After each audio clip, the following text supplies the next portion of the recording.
the last time you were in my painting class, okay, you were doing work that I think was the early stages of your explorations. Yeah. I still have a piece, so I am waiting for you to become famous. And then I can say, I got that. I got that from you. Oh, wait, so, which piece was it? it was the one. There's lots of oranges in it. It's like Yeah. I was in that class too. I'm trying to. Yeah, Damaris, you were in there for sure. Yeah. I will have to send you when this is all over. Yeah, I'll send me a you- picture. Yeah. I'm curious because I remember the projects we had. We did like a still life. We did a self-portrait or a portrait, I think. Yep, I remember that. I think that's at my parents' house. Nice. That one, yeah. My parents we were the ones that would go in on the weekend and actually work outside of class. So, guess that we do explains that all it. the time. We do that all the time now. Cool. It's That's called Saturday Morning Artunes. That's awesome. I've seen that on Instagram. Yeah. And they come in and they work really hard. All right, so here's what I'm doing right now. I'm going back to our message posts so I can be sure to have the right questions here. Okay. There we go. Oh. So you're thinking this is kind of panel format where we each just take turns answering? Yeah, exactly. And I want to hear from everybody. And I just, it's a shame I haven't done this like every year with you guys. You know what I mean? And so it takes a pandemic for me to figure it out. It does. So I want you to know, just how much I value you guys as people who taught me a lot in my, first years of teaching. And I love the idea of you all being able to encourage the students that I have right now with your life experience, what you're doing, to give them a sense that this part of their life is just that. It's a part of their life. And there's so much more exciting things to come. So I wanted to reconnect and commit to you that, I want to be a continuing part of your life, learning from you and experiencing all the exciting things you do. And just know that I'm sort of watching, right? I'm watching from back here, but I think it was time that some of us got together and you heard from me just how much I value and appreciate you. So I'm excited for what you have to offer to kids right now, to encourage them and to inspire them and just, I don't know, and just see what the power of that experience is, to invest in something that you're passionate and you love, and where can that go? Where can that lead you? So that's kind of what we're going for today. Cool. So I gave you guys some questions, but let's kind of go through and introduce and just say, here's what's going on. You can talk about some of those things like what year you graduated and what have you been doing, and where are you kind of currently at with that, and we'll go from there. Cool. Start with Colt. Yeah. So Colt Seeger. Let's see, graduated from Wheaton College in 2016. So that would have put me senior year at Wheaton Academy in 2012, I think. Okay. Yeah, because that was 2013. Yeah. So that makes sense. And then let's see, what else? Was that my first year? That was your first. I think it was your first year. I think it was. So that would have really? been, yeah, I think so, which is kind of crazy to think. Yeah. Unreal.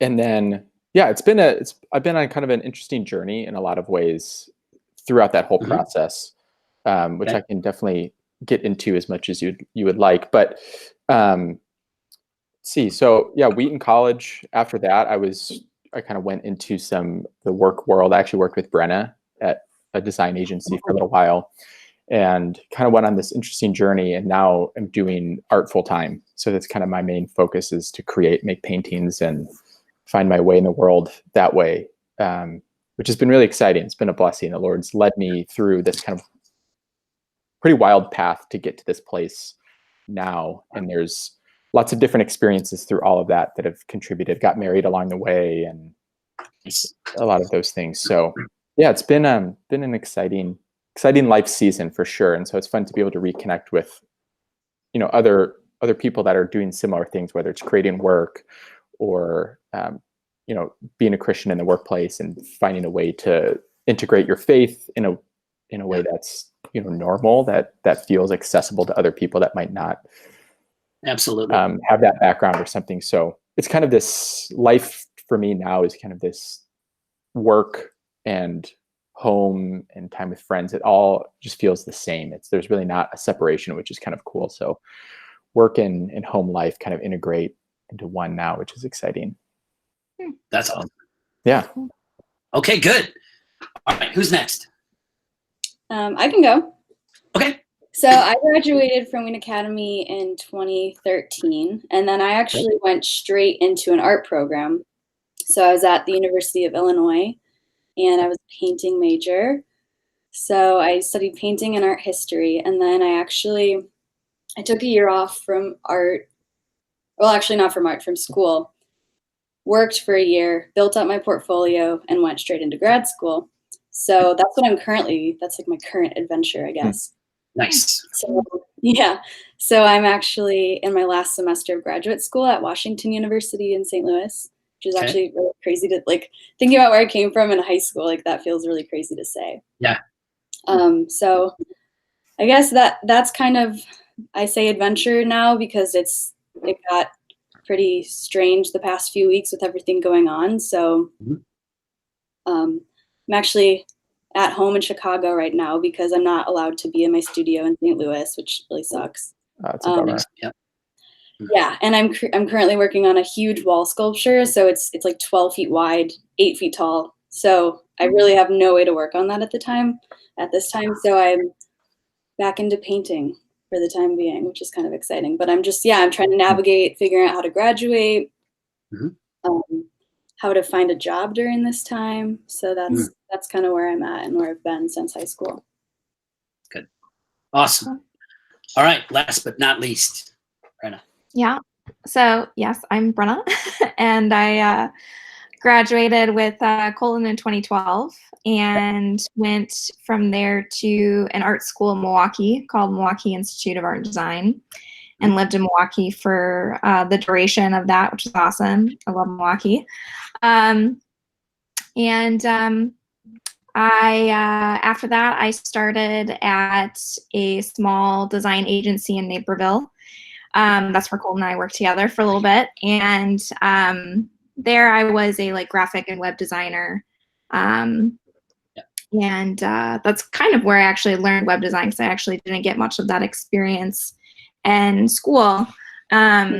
So that was kind of cool to learn that trade specifically in a working environment, and learn to really love it. So that's my preferred design.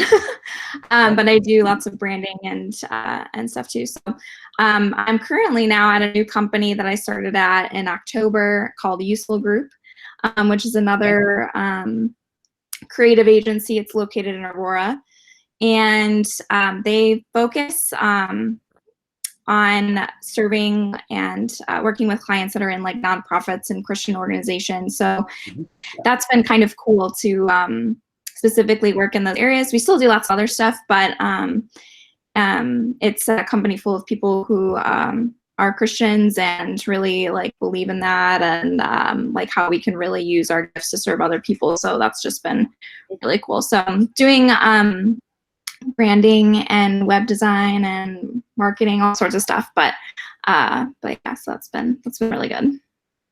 Outstanding. That's great.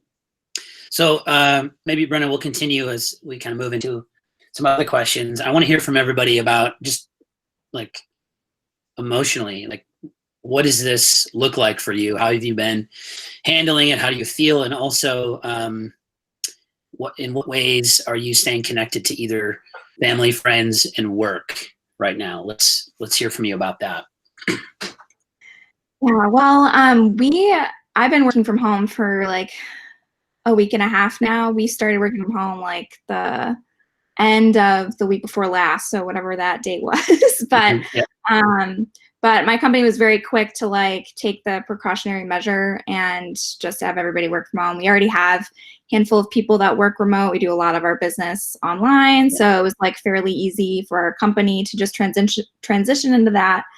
However, it definitely has been isolating and lonely. And last week, I think, just felt especially hard because that's when all of our clients also start panicking and trying to figure out how to handle the pandemic in their own businesses. And that meant some clients like frantically coming to us, and then others like kind of dropping away too. So that's just been sort of interesting. And I think everybody was trying to adjust last week, just try and get things. So was feeling a little like anxious and worried. This week feels a little bit better. Like I think having 1 week under the belt, like it's a little bit normal, which is kind of sad too, of like, oh, the new normal.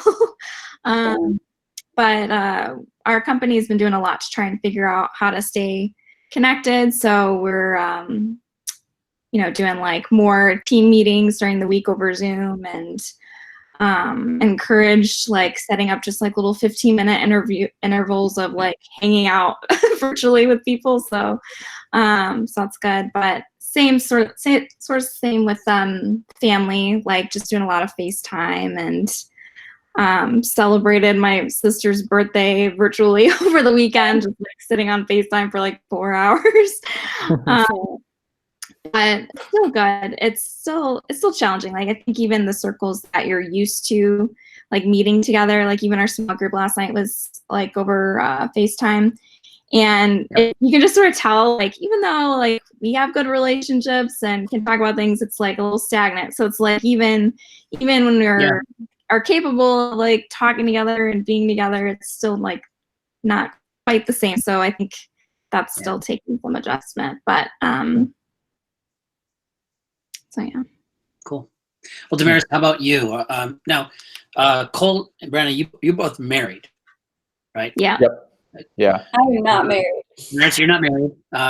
Are you alone? Like, and you don't have to tell me where are you, but I just want to know. How's that affecting you emotionally?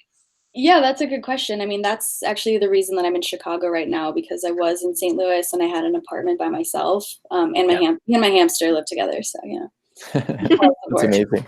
Yeah. So I made the decision. I was actually home in Chicago at my parents' house. So like I'm literally up the hill from Wheaton Academy right now.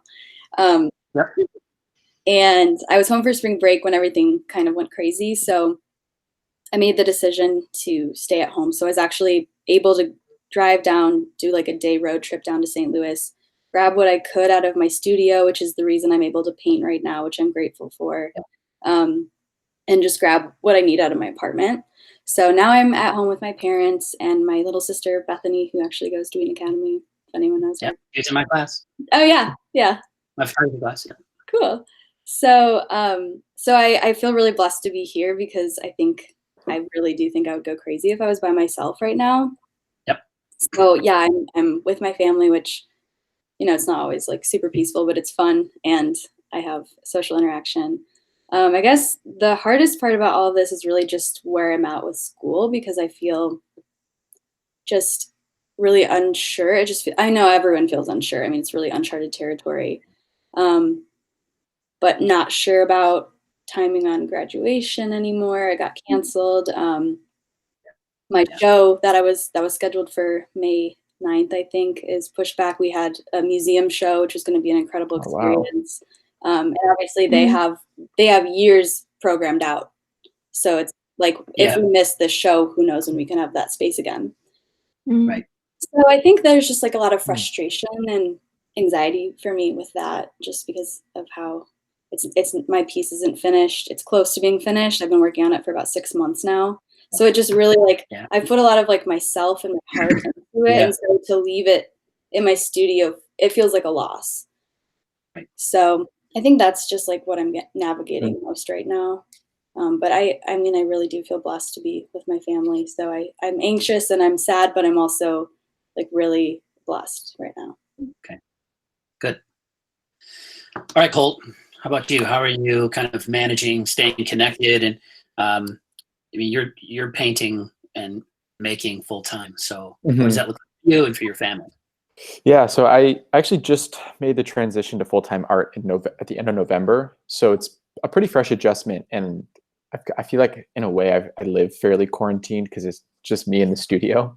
Yeah. So in the daily routine front, I have access to my studio. It's about 10 minutes away. I'm in Glen Ellen, and my studio is in Addison. So just an industrial space that is just me in that space. And I have some neighbors, but so in that regard, I still have access to it, can still go paint. So there's a lot of routine that still feels the same. But I think the biggest thing that I've been figuring out, which is also part of the adjustment, is I went from working with coworkers to working alone in the studio. Yeah. So it has its challenges, honestly. I'm pretty extroverted. So there's rhythms that I've been trying to establish just since November, kind of the adjustment to the new pace of life.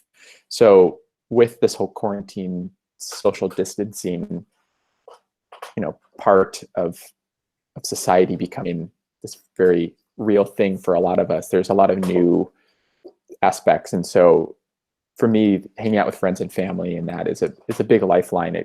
It's a way for me to feel connected, to get a break creatively, and just to unwind and share, life with people. So it's different not having the consistency of that anymore right now. But I'm thankful to be married. That's another layer of just having somebody around. We can laugh and hang out and talk about things. My wife is pretty creative as well, and she does a lot of sewing and different things like that. So we're able to use this time to kind of think of some ways to work together. And we've been going to the studio together recently, so that's been nice to have somebody else around. But I would say there's definitely some new challenges and some new, ways in which things are affected, like business-wise. I work with a lot of interior designers. I have a background doing murals and things like that. So there is a question mark on that side of things of I can continue to make work, which is great, but curious is in terms of see how sales are affected or how the business side, because it can be a collaborative way of doing work, whether it's going to see a space for a mural or a commission painting or something like that. So there will definitely be some changes for sure, but I do a lot of shipping and things which hasn't been affected yet, at least. So we'll see how that happens, and if people are going to be home, they might as well have something on their wall to look at. So hopefully they still want some artwork and things. But as artists, thankfully we can create, and for me, creating's just a way for me to find emotional health and healing and make sense of what's going on in the world. So grateful to have an avenue that I can kind of take all of these thoughts and considerations and start to kind of work it out between me and the canvas ultimately. So awesome. Yeah. Well, let's segue into what's going on in your life regarding your faith journey. So you all came from Wheaton Academy, and you all know, and I think those who would watch this would know that everyone's in a different place. Some people are really not even interested in a walk with Christ, and others are on fire, in their walk, and some are just in between. Coming out of that experience for you guys, and kind of looking back, what's changed or what's stayed the same, and then how has that affected? Maybe reflect on, if there's anything positive about this time that you can imagine coming out of this. How does that relate to your perspective, your faith perspective, or not? I just want people to hear from a genuine perspective how you've had to wrestle with your faith life from when you left Wheaton Academy to now, and what your perspective is on that. So I'll leave that open to whoever wants to answer. I can start with this one. It was interesting that you just used the term wrestle, because I think that's kind of been a good word to describe my journey since high school. And I think that's because I did 12 years of Christian school. Yeah. And then I went to a public university. So that was, I know it's like cliche, it's a big transition. I think just being exposed to so many new worldviews, that like the thing that I kept having to do is to wrestle with those things. And I think like I always thought I had done that in high school, but once I actually was like introduced to these like very new ideas, I had to really situate what I believed. I guess situate these ideas with what I believed, and I really had to wrestle in order to do that. Yep. So I think that's just kind of, I think that was like a big struggle for me at first. And then I kind of found a balance, and I think like the thing that actually has really kept me tied to my faith is just feeling that like God has really called me into this field and this career path as an artist. Yep. I really do think that he gives us our talents for a reason, and wants us to use them. And so I think that's honestly like kept me really rooted in my faith through this. And I feel like as of today, like really strong in that, which I'm really happy to say. I think, and it's cool too, because now that I'm in grad school, like actually there's several people in my program that are Christians, and it's just really cool to see other Christians going out into the world and using our gifts in this way, and being able to like talk about it together and how that looks in like a secular school system. I think something positive that could come out of this whole situation is just like really learning how to trust, because right now I have no control. I like having control, and right now I just have to give that to God and let him control it. So that would be my hopeful positive out of this. That's great. I love to hear that. I love it. What about you guys? Yeah, I can go. For me, it's definitely, the journey really started at Wheaton Academy. God was working even earlier, but that was where a lot of foundation for me was laid, I think. And from Wheaton Academy, I actually went to Moody Bible Institute for 2 years, ended up transferring to Wheaton. But the transition right out of high school to college for me was one where I felt, very much on fire at that time, and spiritually was wanting to make a big difference. And I felt called to go to Moody, and I had views about ministry and that were not at the time, they were not necessarily correct. I viewed ministry as the chief way of serving God. And so I think there's a lot of work that happened at that time at Moody. I ended up kind of my second year going through just a lot of doubt and questioning. There was depression in there, and kind of, realizing I chose this whole way of life, and I'm reading my Bible and going to Bible class and chapel and church and doing all this service, but just felt really kind of dry. And, I felt the well had kind of run out in a way. And I think with that, there was questions and frustration directly with God that had to be worked out. And actually a friend of mine at the time told me about this Celtic tradition teaching that kind of has become the backbone of the art, kind of like, call it like an artist statement, kind of that big foundation, which was what led me to Wheaton, which is this idea of the thin place. And it's the space between heaven and earth that gets thin, and you feel a transcendent experience. You feel the presence of God. It's like the veil is moving, or the two worlds are kind of knitted together, and you're walking in that space. And so for me, it was a way to reconcile, because at Moody, it was definitely more. It was an environment where it was really easy to get caught up in legalism and doing all of these things, saying the right thing and all of that.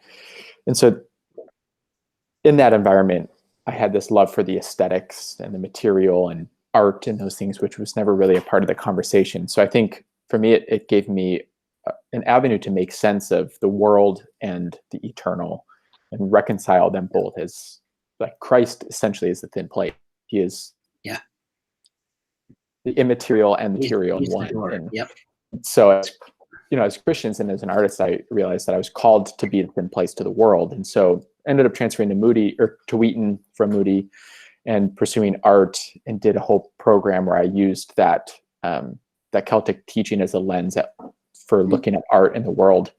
And that became I started creating again and making art. And I think in that process, I was able to take all of these questions and the doubt and the tensions that I was experiencing and find a way to,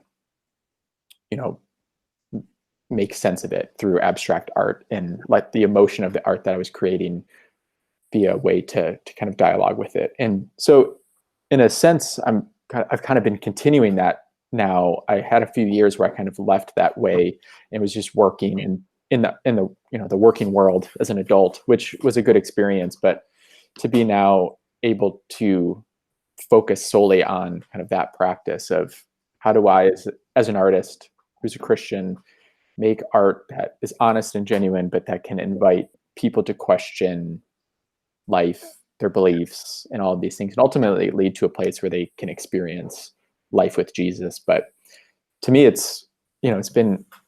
art has been a really central cornerstone of the process, and Lord's really used it in my personal life to be able to make sense and use that visual language to sort of dialogue about these things internally with other people, but then also be influenced by other people that are doing it. So I've been able to meet other Christian artists that are doing some amazing things, and just go see the abstract expressionist works in the museums and their view of how life was spiritual and how art is spiritual and how it all interacts and intertwines. So it's been a great journey. I feel that it has its ups and downs, it has its seasons and those things, but right now it's a time where I feel rejuvenated in a lot of ways. And so just reading more scripture and seeing how that interacts with what I'm doing in the studio and conversations with people, but it's starting to feel very interconnected and not as separate for me, which has been really enjoyable to see over the years, and to understand that we all have seasons of hardship and seasons of harvest. And so I think the reality is that the Lord brings us through that, and he's always with us. And there's people to be in community with during those times, but for me, it was essential to not stop creating. So to have that as a place to go back to kind of in that journey has been a gift. So good. Well, Brenna, what about you? Yeah, so I mean, it's interesting. My story, I guess, is a little similar to Damaris too. Growing up, went to Christian church all my life, or not Christian church, Christian school. Went to church, but especially grateful for my time at Wheaton Academy, because I think kind of in the later years you do. The Bible classes are kind of about teaching you different ideas and different beliefs, and it's interesting. I even think back at those times, those were some times where I really was, wrestling with some of that stuff, just in terms of we can all call ourselves Christians, but still have different beliefs within that, which I always thought was kind of interesting and struggled with in high school. But I felt like that really strengthened for what I was going to go into in college, where you are really exposed to not only people who, haven't really experienced the gospel or Christianity, but people who have been really hurt by it and really expressive about that in their art. And so during my time in school or in college, I was really grateful to get connected with an intervarsity group. So we had weekly Bible study, and I got to form friendships within that. And so there was never really a point throughout my college experience where I felt really alone in that. So that was really, really great. And, and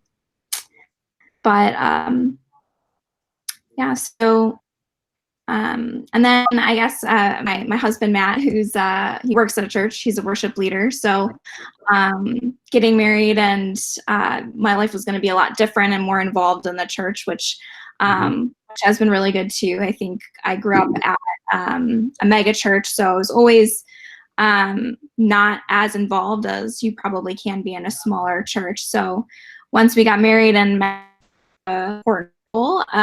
getting to be a part of more volunteer teams through production and creative and leading small groups. So that's been different, but really good for, I think, my spiritual journey. I think so much of my life was felt like kind of in the back seat, like just letting things sort of happen and following along and not really engaging. So kind of like post school and into marriage, that's been a really big part.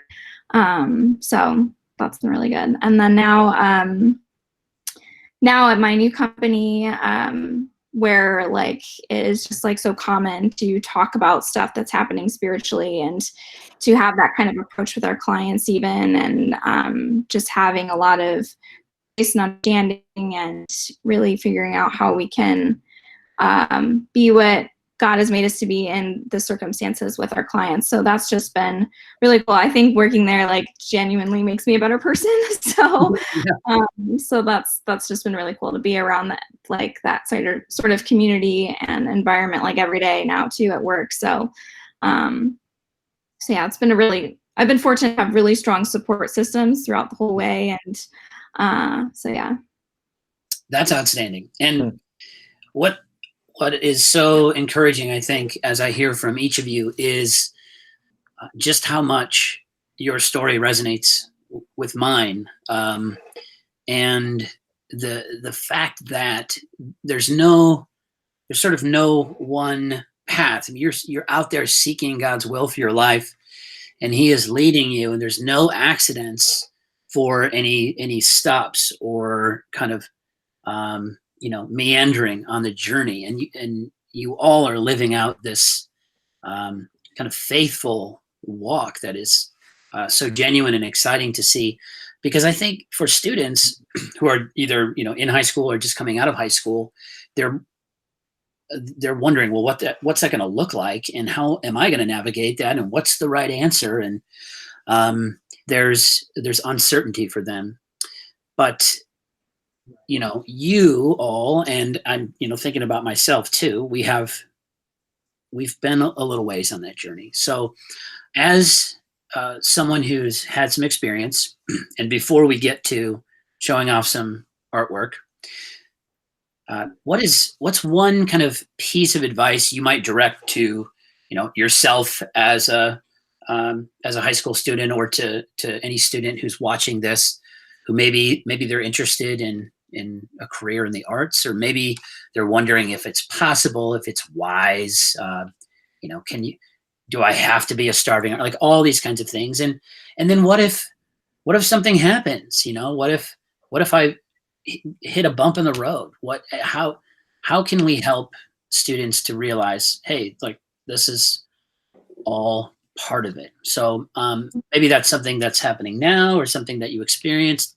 I'm just thinking one kind of a little piece of advice that you could give to a student in high school, thinking back on your experience.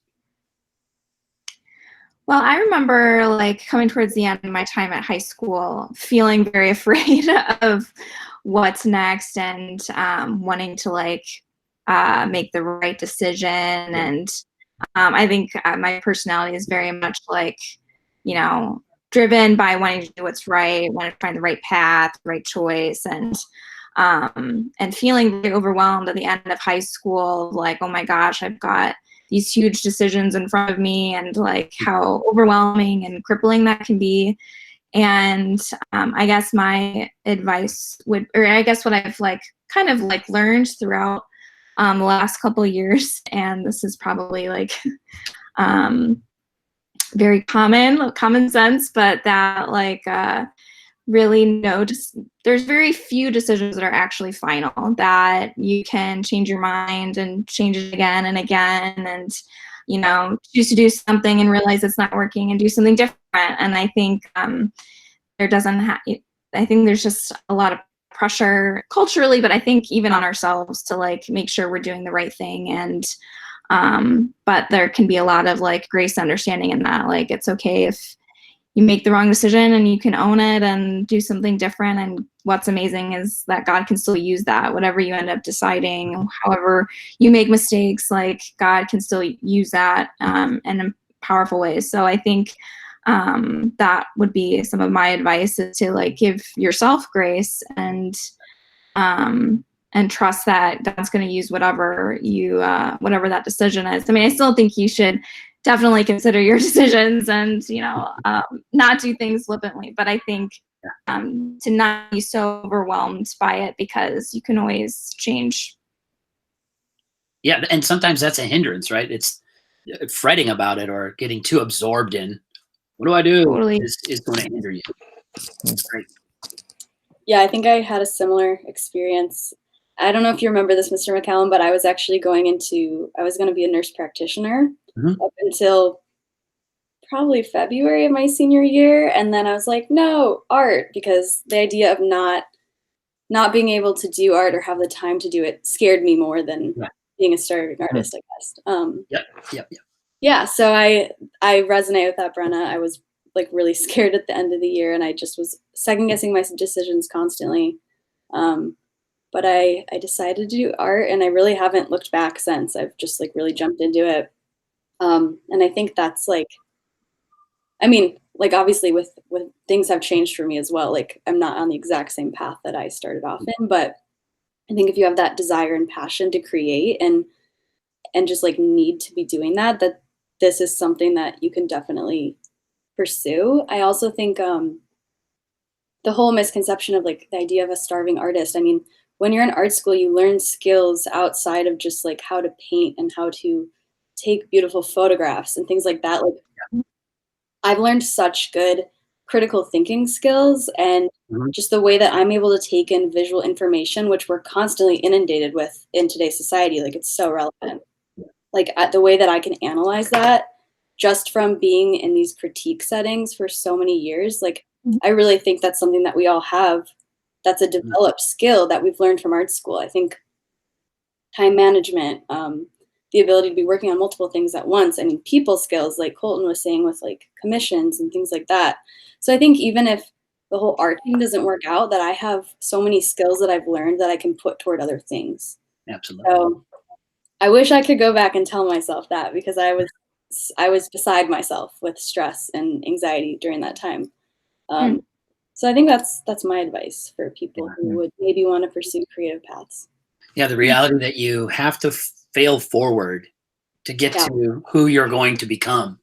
And a lot of students don't realize they're not yet that person, you know. And if they would allow themselves to just become that person, I think that would be a little more freeing. Yeah, there's definitely like an element of trust in it. Yeah. Colt, what about you, man? Yeah, for me, I would definitely say advice that I would share. There's a few things I'll touch on. First is there was a professor that I had at Wheaton that gave me really good advice in my printmaking class, and he said that art is action and it's a behavior. You have to do it. You have to practice. You have to show up. And thinking about it's really good, but you'll only get so far in thinking about it unless you're doing a really conceptual piece or something. But you have to start working, and you have to pick up and get to know the materials that you work with. So experiment and try things. And in that process, you're probably going to have to paint over a lot of things, and you're probably going to make stuff that you don't like or doesn't feel honest at the time, but it's going to be a foundation and a building block to get you to another piece. And there's kind of there's a rhythm with that. And I think since being full-time with art, I've had to sit in that space a lot more than I used to, because I'll show up every day and there's paintings in different stages, and some are much better than others, and there's always this internal, tension that I experience with it. But the reality is the process. It's about the process, and to me, it's a good thing to be reminded of in a lot of ways. But in all of that, I think a big part is being willing to take a risk. So for me, there was a big risk to step away from a paycheck and insurance benefits and all these, things that happen when you become an adult that are important. That to me, the calling towards art was so great, kind of similar to Damaris, that the fear of and the questions around not pursuing it were just so much greater than having a consistent check come in the mail. And there's always ways to sell your work and to get connected and to market. I mean, we're thankful to be in a time when we have Instagram and social media, and we can make websites super easily and can have all of these, great tools to learn to share our work and to promote it to people. And I think there's a lot of opportunity. Yeah. But also at the same time, I constantly am aware of the comparison aspect. And so, the danger of with having all this access to information, of kind of stepping into a comparative state, can be hard as an artist. And so, trying to find your voice and to stay true to yourself is definitely a key thing. And it's okay to feel like you have, tensions within that, and ups and downs and bumps along the way, but to take risks in that journey, and to try things, and to step out of the boat a little bit in that regard is really one of the most freeing things. And then you're in this space where you're able to do what you love and provide, financially and those things, which is a blessing. And there's many ways to do it. Like Brenna's at a creative agency. I'm painting. There's all these different ways Damaris is, going in a lot of routes. You can teach, you can go to school. There's so many ways to be in the creative field. So I would say try something. Spend time, figuring out and researching and seeking, advice from people in various fields, but then go for it and take a risk and try something. And there's always opportunities that are developing, and new ways to be in that field. So to be in the arts is a wonderful thing. So I definitely encourage it. Good, man. And just the idea that, you guys are wrestling with things that I've wrestled with, and that thousands, if not millions of people have wrestled with, and we don't always talk about it because of fear. Right? We don't always put it out there for others to see, because we don't want people to know. I've spent a lot of my life feeling like I just fake it till I make it. Yeah, I think that's every human in a way. We all have that. It's everybody. And if we would just sort of, look each other in the eye and say, I'm just doing my best to, do my work and do it honorably and in a way that glorifies God. And that's just how you move forward, and you'll hit the bumps and you'll get over it. And then you'll move on from there. Mm-hmm. Well, this is fantastic, but I want to give everybody a chance to see your work. So you should have the option to be able to present a window from your screen. If you move your cursor around, you should see a present now button in like the lower right hand portion. I see that. So why don't we have who wants to start? Who's ready? I could start.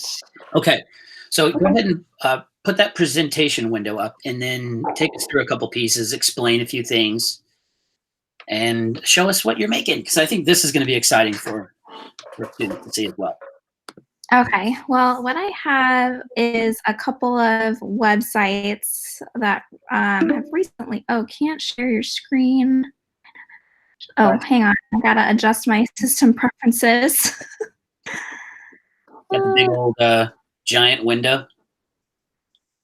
High res. Oh no, will not. Okay, Google Chrome will not be able to record the contents of your screen until it is quit. Golly. Oh wow. I might have to leave the call. Well, can I, if I just give you links and you guys can open it, is that okay? Or do you want it recorded? If you send me a link, I can open it up in a browser window, and I could try to present it and then talk about it. That sounds interesting, actually. Let's Okay, see. let me try one more time, see if this works. Sorry, technical difficulties here. Oh, there we go. There Oh, it very is. cool. Perfect. Okay, can you see this window? I can see the window, and I can see you guys. Okay, awesome. Cool. Okay, great. So this is, I'm gonna refresh this because this has like a cool animation that happens when you load. But this is a website that recently just went live, actually. It's a landing page for a homeschool curriculum. And this is going to be like an online platform that hopefully will develop at some point, but it's really just in the beginning, like idea stages. But so this is just a single page, just kind of highlighting some of the benefits, but I got to do all these like really fun graphic illustrations and lay everything out and work with the developer who made like all these awesome, really cool animations. So this one was especially fun. So That's awesome. It's really cool. my coworker made the branding, so she set me up for awesome success. So yeah, this was a fun one. Let's see. I also do some like Bible version landing pages too.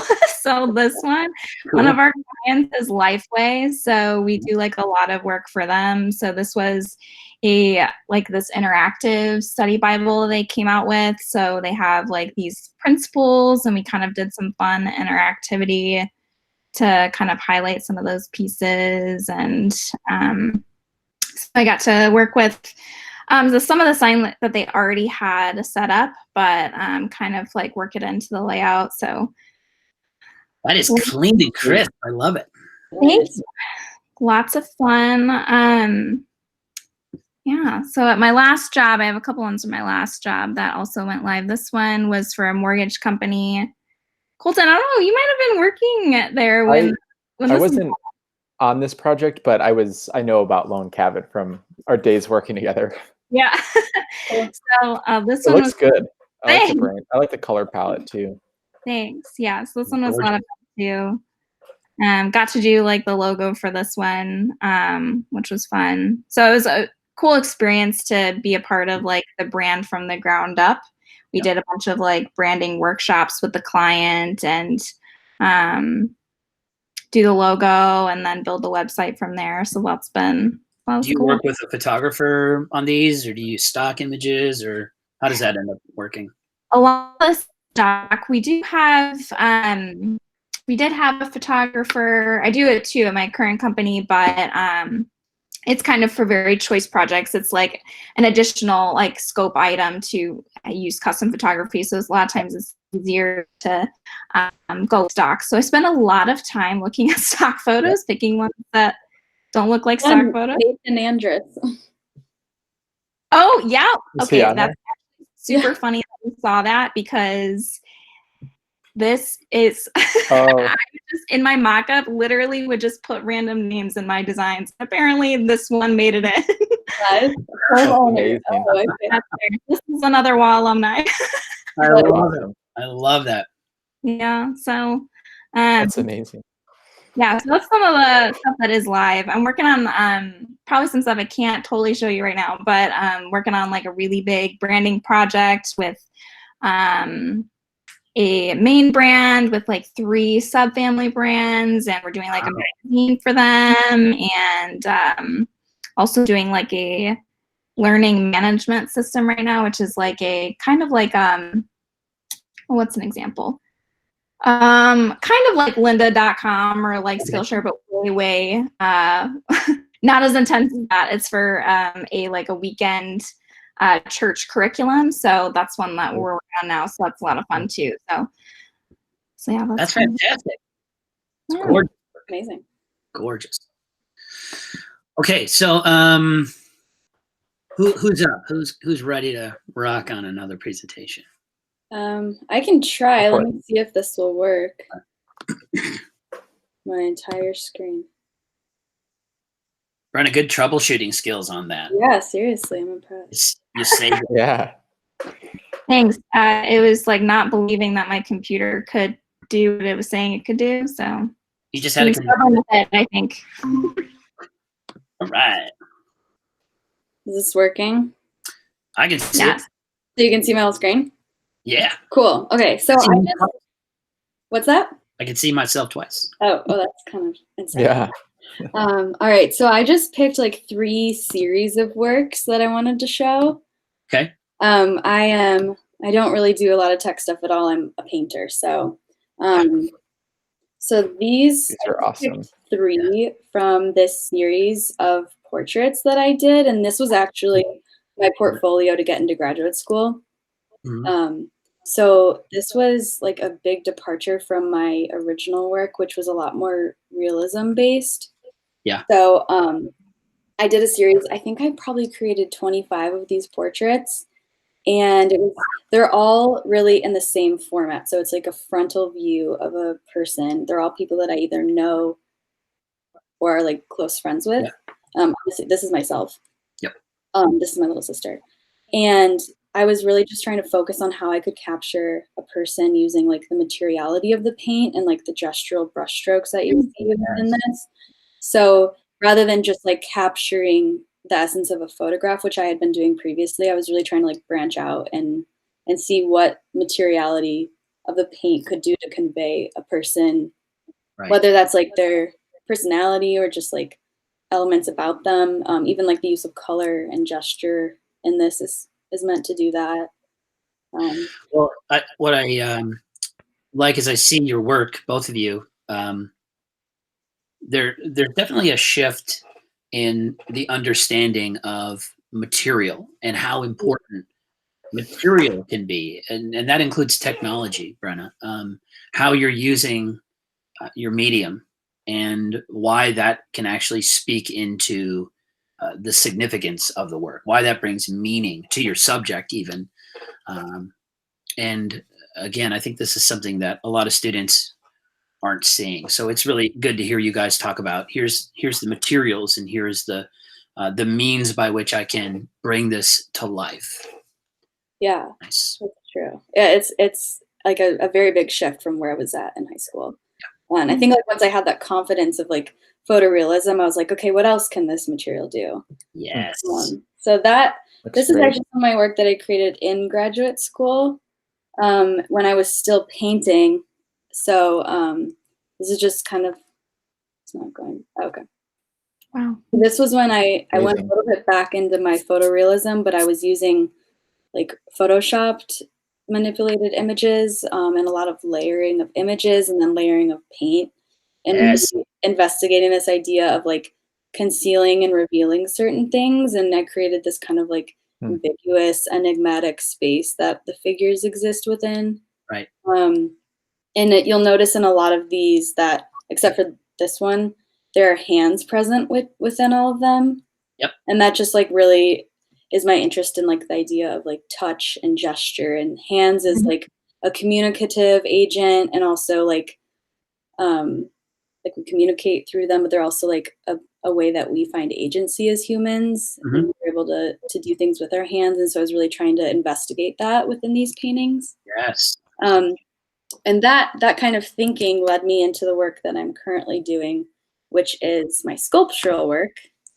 I'll start with this. Can you still see it? Yep. So this is the work that I'm currently doing for my thesis project. So these are some smaller ones that I created that were more of like a material investigation, because I had never sculpted before. So this was completely new territory for me.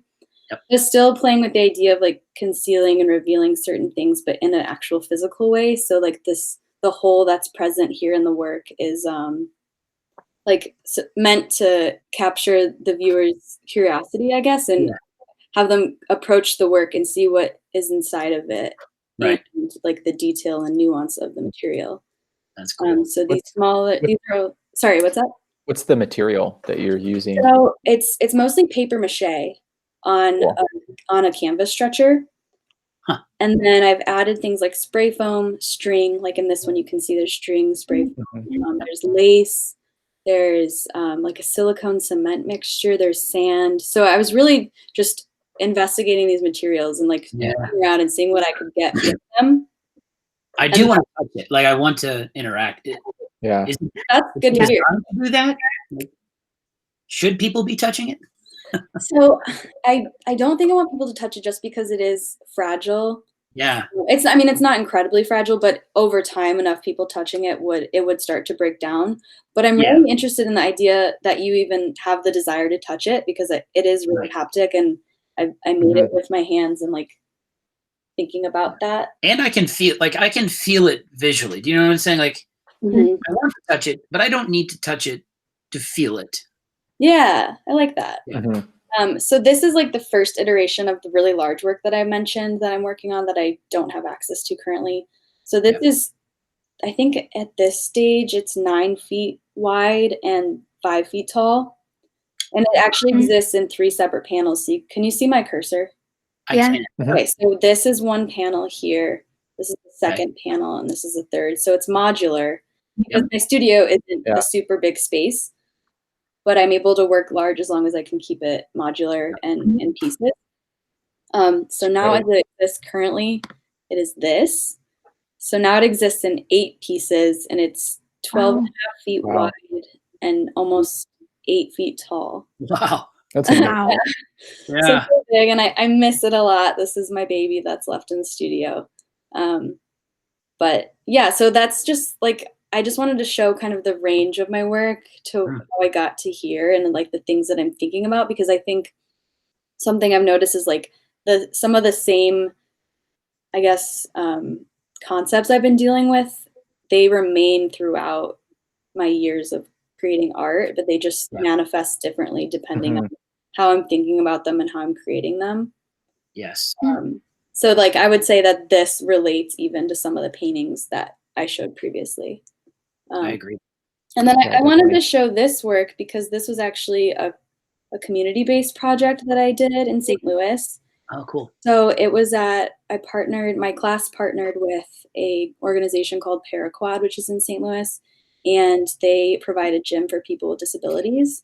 Nice. So they had this brand new, beautiful space, and it was super huge, and they basically just told us to come up with projects and to we had to present them and get them approved, but they basically gave us free rein of their space. So it was this large industrial building that, I mean, it had some plants, as you can see, but it really needed some artwork to just make it feel more, I guess, personal or homey. Yeah. So I created this project for it, which is a series of, it's a little bit over 300 ceramic pieces that I created. Wow. And I then epoxy adhesive nails to the back of each piece and then placed them into the wall in holes that were slightly smaller than the nail that I had drilled into. So this was like a semester-long project. Yeah. Wow. I just want to show because I think it's cool that there's also things that you can do, like get plugged into the community and work with other people. 'Cause there's like a need and a desire for art out there. Totally. And I think that's something I didn't always realize. So I wanted to show this one because that was something that was really fun for me and something that I think I'll do more of in the future too. So Yeah. But yeah, that's the work that I have to show. Thank you. That's fantastic. Awesome. Yeah. So hopefully I'll get back and finish that last one and I can just send it. Yeah. Yeah. Well, Colt, you got All right. Yeah, I do. I have my my website pulled up, so cool. Let's see.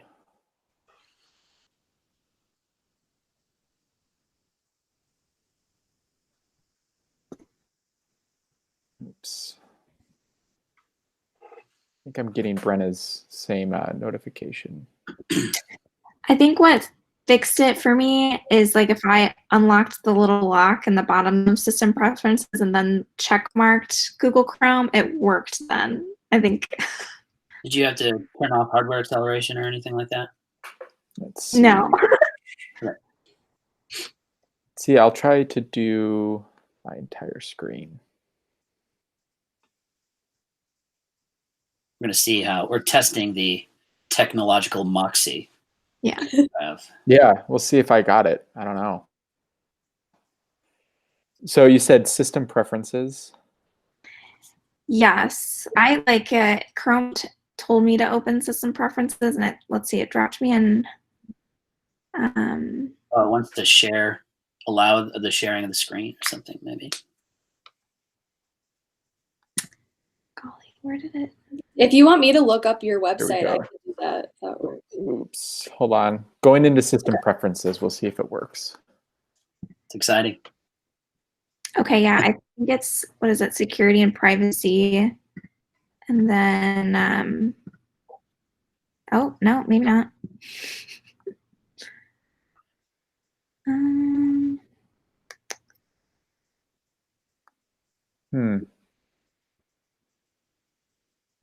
You want me to try to bring it up? Or one of us to try and bring it up? Sure, that works. Yeah, I'm not sure why I can't do it. Okay. I'm going to do a... Where did he go? I'm doing new Chrome window. And then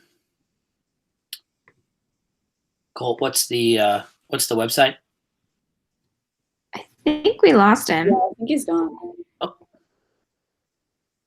he gone. Let's see. Oh, admit. We're gonna let her in. Ruthie's coming on now. How he logged in before? Well, I guess I'm not as technology savvy as everybody else. Mine just happened to work. Don't forget. That's okay. So bring it up in another. yeah, bring it up. So it's just www.coltseeker.com, and I can chat through some stuff. All right. Sorry about that. It is loading. Sorry, it wasn't much help. I literally cannot find where in system preferences I even was. Well, there was I saw system preferences pop up, and then it gave me this little pop up, and I hit yes, and then it just it shut down my whole Chrome. So either way, yeah, if you're able to pull it up. All right. Apparently, I need to minimize this and.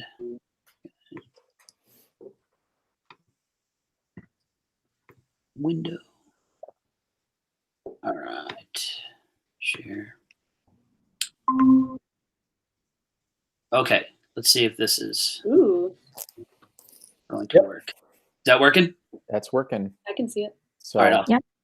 Yeah. So I have a few different aspects to my practice. My website has pretty much all of my work, at least that's been finished to date. Yeah. So if you can click, I mean, the home pages has like quick links to different categories. So I kind of break it up between canvas, paper. I've started to get into sculpture and kind of objects and stuff. So I have a few things up with some of that stuff. But if you click on the canvas tab, that big window there, it'll bring you into a link or a page of a bunch of canvases that I've been working on. So these are all paintings. I predominantly am an abstract, non-representational painter. Right. Yep. I use oil. I've been incorporating a lot of different techniques into. So I'll sometimes just use oil on canvas, but a lot of times I've been finding ways to repurpose like canvas scraps from stretching canvas. So I stretch all my own canvas, build all of my own stretcher bars, and that whole process, to me, each painting kind of takes on, it starts from nothing and becomes something very physical. Right. So in that process, there are things like canvas scraps that I'll have that I find ways to incorporate into the painting. So whether it's kind of having something sewed together or using glue and adhering it and layering paint over it. So these three that are on the screen are good examples of that technique, utilizing canvas and kind of adding space to the painting in some way. And then there's some subtle textures you can see where there are, you have little frayed edges of the canvas, things like that. So each of these works to kind of, they're all inspired by different things. I'm inspired a lot by nature. So like the one on the right, the black piece is called Dusk. Okay. And it's kind of, I actually view it more as a landscape in a way, because it's that time of day when the sun is going down. It's that physical space between where dusk, it's not yet, it's not daytime, it's not yet night. So you have this tangible space during the day of in between. And I'm fascinated by the light and the beauty of that time. So a lot of paintings are inspired by sunrise and sunset and kind of those moments and colors. And then if you continue to scroll, there's other paintings and things of kind of exploring, more brush work using a brush. Yep. Where you can kind of see the evidence of that, color blocking, different things like that. So I think that color blocking really expresses this idea you're talking about of the thin places and the spaces. Yeah. Separation. This is just fine separation between these incredible worlds. And sometimes there's moments where you can see these little spaces and there's even and overlap, and exactly. That tiny little space, or they just slightly cross over or Right. butt into each other a little bit. Totally. And then, yeah, if you keep going down, there's this is some of my newer works, some of these. So just, yeah, again, interested in fields of color interacting, Yeah. evoking emotion, but then finding ways to, so these are all, again, oil that I thinned out, the two on the right, and used charcoal, like a charcoal pencil to create some shape and line. So finding a way to use negative space, textures, even these, there's not texture necessarily that rises off the surface because the oil kind of soaks in, but it does have an element of texture to it and depth and kind of the inconsistency of how it's settled. And then the piece in the middle is another one where it's a lot of brush strokes and layers of paint and color and things like that. So, wow. Yeah. I have a question. When you're painting, do you always paint with them on the wall, or do you ever work with them laying on the ground in order to get different dripping and things like that? Yeah, it's a good question. It's sometimes it's both. I mean, on ones where I'm pouring, I'm thinning out the oil and pouring it or something, I'll actually have the canvas on the ground. Okay. Or in this one, the blue, the vibrant blue was poured when the canvas was on the easel, and then the green shape was poured when I took the canvas off and was on the ground. So sometimes I'll do kind of a combination to see what happens. And if you actually go a little further down, you'll see even one more row. These were all created vertical. So I actually poured the paint as it was sitting on the easel or against the wall. So just a lot of, honestly, there's just tons of experimentation. And so I'm finding ways to explore techniques while still finding commonalities and really interested in positive, negative space. The idea of kind of similar, actually, Damaris, to what you were talking about, where you're almost covering up or revealing. And so in a way with some of the, scraps of canvas that are pasted on, it's, maybe covers up some scribbles or covers up paint or things like that. So. Outstanding. This is also for students who are thinking about why would you paint abstractly? I think there's some development or understanding about your process, or even the what you're presenting on the canvas, that moves from a natural desire to be representational into being maybe more non-representational, so that you can purely express some of those elements and principles of art that you've been thinking about for so long. And so when you have those materials and even the ideas like mark making, right? What is this? What can this do? What can this tool do? What can this material do? How does it work when I'm holding it upright or laying it down? And how do they interact when I combine them together? Yeah. And I spend a lot of time studying artists. And so the biggest influence in probably of my practice is the abstract expressionists. Yeah. So Rothko, Clifford Still, Joan Mitchell, Motherwell, Twombly, there's a lot of those artists. The way that they viewed art was very spiritual, and so their works, color was really important, or marks, kind of these. They were the first ones to depart from figurative painting. So, in a lot of ways, I'm interested in dialoguing with the work that they're doing and finding a contemporary way to do so, and kind of continue those themes and those ideas. So scale is important too. Since being in a new studio space this year, I've been working much bigger. So paintings that are 8 foot by 6 foot types of things, or things like that are really immersive. And it's a whole different experience, working with something that is bigger than you. Yeah. And I'm recently in this process been really interested in diptychs and having 2 panels that are just pushed together. So you have a little space again between the 2 works. Yeah. It's really interesting. So, and then another side of my practice has been murals. I've been able to do some murals, which I can actually show you. Oh, you got it? I do. Yeah. I have a tab. If you scroll back up to the top, I have a mural tab. there. So Mott Street, that first one, is my most recent mural, which was for a great restaurant down in Chicago that it's Asian inspired.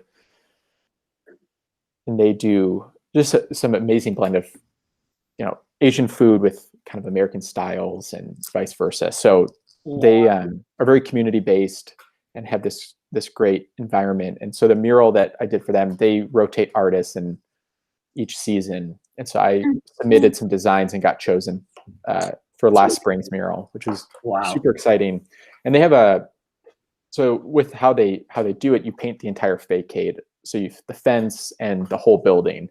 Yep. So it was this idea of a mural that was very immersive. And as you walk around the mural, you start seeing different sides of the building and how that interacts. And really, I wanted to play with figure ground and utilize spray paint, kind of taking something you would see used in street art and graffiti, and kind of incorporating, because being a fine art painter, I'm different than, a graffiti artist, but there's a beauty to that art and some just inherent skill that's so impressive. So absolutely, it was that for me was a new medium to kind of explore. And I wanted to more or less use the windows and the structural elements of the building to start kind of playing with geometric shapes, balance, and kind of finding a rhythm, almost like you would find walking in nature, whether it's through the woods or a garden, something that's kind of got these textures and movement and, playing with the pops of yellow, almost like sun peering through the trees and things like that, as you're in the midst of a concrete, city. So it was kind of a fun process. It's beautiful, beautiful. And man, what get you to come on down to the Cube at Wheaton Academy? I would love that. The Cube looks awesome. Yeah. And then I could show one other mural. There's I did the first one I ever did was actually, so it's MF and Co. was Movable Feast in Wheaton. Oh, cool. Yeah. So I got to do the outdoor mural for them. And then I did the inside of the restaurant as well. Wow. So Great. that was super fun. I grew up going to Front Street Cantina when that was there. So it's cool to be able to paint that same space in a way. But this one in particular actually was modeled after one of my canvases. So I basically just scaled it up to be 15 feet high by 13 feet wide or whatever. Yeah. So this was another pretty fun one. And murals are take into account a lot of community. And so similar to Damaris, like the work that you're doing that was more community based, these had that where they're super fun because people will stop and chat and ask you what you're doing and all of these things. So it starts becoming, people start feeling a part of the work in a way. They see the process and all of that. But yeah, definitely. So, and then murals got me interested in painting with scale and the power of scale. So taking that now into the studio with canvases and being able to have space to play with that. It's been really fun. So I'm sorry to interrupt. I have to get going. I have to TA on Zoom in like 1 minute. So no worries. Damaris, thanks for being here. Yeah, thank you so much. It was really great catching up with all of you guys. Yeah, likewise. Let's do it again. Yeah, let's do it again. And also, if you want definitely. Students, my Instagram or website, feel free to do so. Okay, I'll post it in the description. Okay, yeah. But yeah, great talking to you guys. Yeah, likewise. Stay in touch. I followed you both on Instagram. So. Yeah, I know. It'll be fun to keep up with your big projects. Totally. All right. Bye, guys. Bye. Fantastic. So, yeah. And feel free to share my website with everybody, all your students, and Instagram. Yeah, I would love to be able to do that for all of you. Yeah. And, my website has it's the best way to see all of the work in one place. Instagram, there's more on my website even than in Instagram. So perfect. Some more of that, but. And so if any of that changes, or if there's anything you do want me to post, feel free to send it to me, but I'll post what I have from you guys. Brenna, I assume, do you have like a personal website that you use it all for showing your work? Funny, I don't. So I make websites for a living, but I don't actually have one.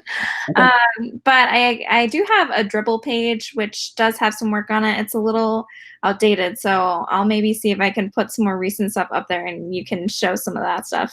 Great. Yeah, that would be fantastic. I think, again, for students to be inspired to know that what you're doing is real. Like this is a possibility in their lives. Totally. So, well, I got to tell you what, it's hard to express, without getting too emotional, just how proud I am of you all, and how thankful I am that you'd be willing to spend this time with me and inspire students. So thanks for doing this. And I do mean it. I would like to try to, do this more often, because I think it's again, it's not just valuable for my students, it's valuable for me, and it means a lot that.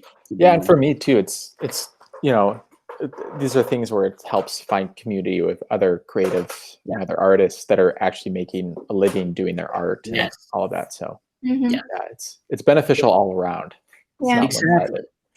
So let's not be islands, but let's stay connected, and we can do that kind of virtually until the time at which we can gather together. And I'm serious, and obviously for any of you, if you wanted to come and put some art up at Wheaton Academy, or if you wanted to paint on the cube, or if you wanted, whatever it is, I would love to just team up with you and make that happen, because again, I'm just as inspired as I know our students are going to be by your work and what you've accomplished.